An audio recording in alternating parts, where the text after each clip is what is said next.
This world is descending into complete and utter chaos, one day at a time. My goodness, we have major news today that a massive nuclear drill that is going to involve 51 million people, all descending at the same time into one of 17,000 nuclear bunkers, is about to commence in the coming weeks ahead. And it wouldn't be so bad if the military of said country didn't decide to run a massive joint military exercise at the same time. Talk about a provocative move, if I ever heard one. Things could just pop off on August 23rd.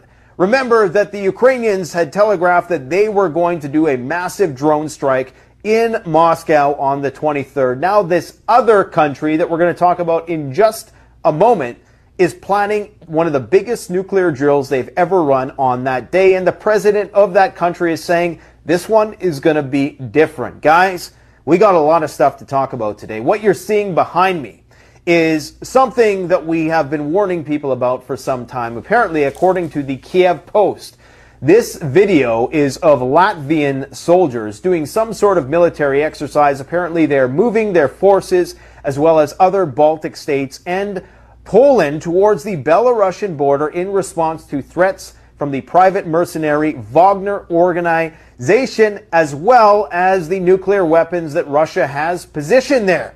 So this is just getting wildly out of control. We have so many points on the map to refer to today. Let's talk about the 5 major theaters of World War III that are simmering right now. We have, of course, the biggest one, and these are going to be in order of nuclear potential significance. Ukraine.